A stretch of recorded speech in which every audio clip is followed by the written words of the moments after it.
When I'm assigned to shoot a guy like John Newcomb, I pack my Canon AE-1 with several lenses. Because I'm after more than just John's form. Creativity means capturing his intensity. You try, John. Me? Sure. The AE-1 is so simple, you can really concentrate on your subject. About all you do is focus and click. The surprisingly affordable Canon AE-1. So advanced, it's simple.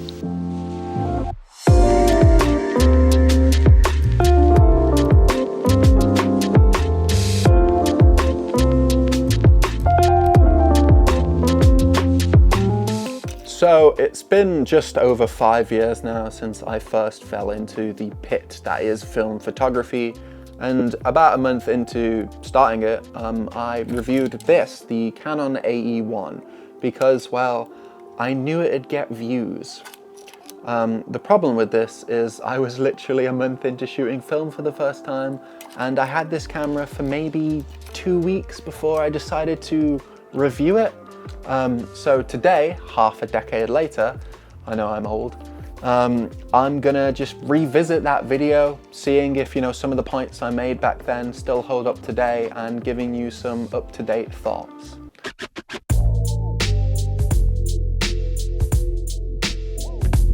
Okay, so the Canon AE-1 came out in 1976, and it's one of the first cameras that has shutter priority mode.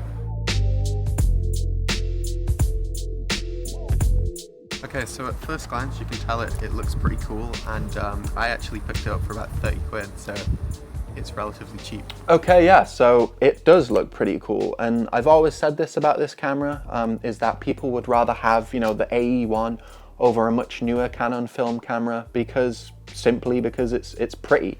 Like, you can sit there and say, oh no, it's not about, what it looks like, it's just such an iconic, classic, great camera. Like, no.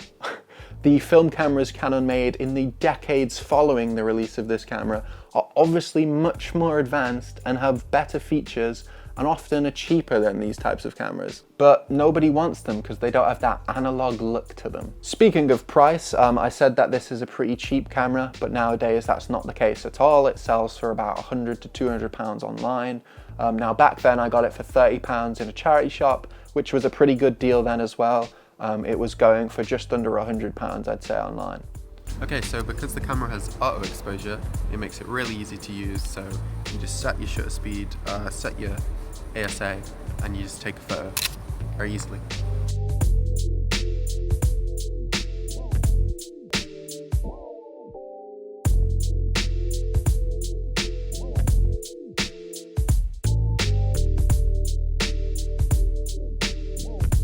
Okay, so a few things to mention here. I say ASA because, like I said at the beginning of the video, new to film photography, the Canon AE-1 says ASA on it, and for some reason I really looked down at it and I was like, I'm gonna say ISO, but I ended up saying ASA because that's the term Canon's put on it here.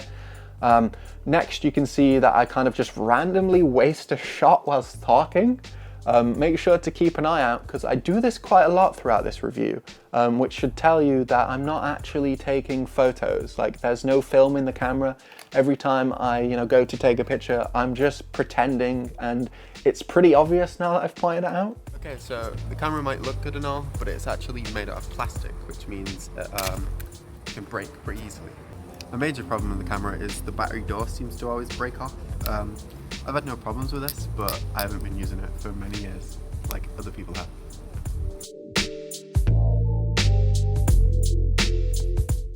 So there's another one of those random shutter fires. Now, actually, the battery door point is a pretty good one.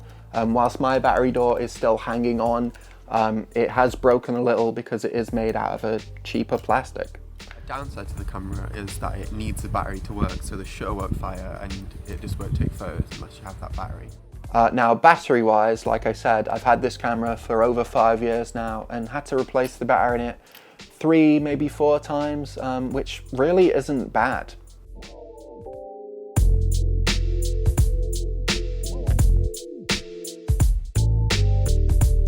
Okay, so the shutter speed ranges from 1,000th of a second, which is pretty slow, all the way up to 2 seconds. Obviously there's bulb mode as well. The ASA of the camera ranges from about 25 all the way up to 3,200. It is quite hard to change it sometimes. but you shouldn't have to change it that much, so it's not much of a problem. Okay, so a thousandth of a second for a film camera, and especially in 1976, isn't slow. Like, I must have been comparing it to digital cameras because this just isn't bad. There's another one of those random shutter fires as well, and I'm not sure why I struggled to change the ASA so much. Now it just works kind of easily. I suppose, you know, incompetent, inexperienced, I just wasn't lifting it high enough. So a lot of lenses for this camera now are really cheap. However, the lenses aren't easily adaptable, so you can't really use that many other lenses, like non-Canon lenses, and there's no point basically of using these lenses on newer cameras. Okay, yeah, so FD lenses are relatively cheap, but this kid is some kind of stupid by saying that, you know, there's no point of using FD lenses on other cameras. FD lenses are probably the most popular type of lens to use on new cameras. I've got a set of FD primes that I use with my Fuji, and, you know, loads of people do it. They produce amazing results and are super cheap.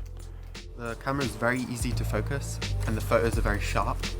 I've tested it with both more expensive film and cheap film, and I'm really happy with the results. I think the photos look pretty good. Now, I can tell you right now that the expensive film I'm talking about here is Fuji C200, which, yeah, is kind of expensive now. But the cheap film I was talking about was the Poundland film, Agfa Vista Plus, which was just repackaged Fuji C200. So I'm just talking about the same film twice. Yeah. This camera is better for people looking to get into film photography as of the auto exposure, so it's very easy to take photos.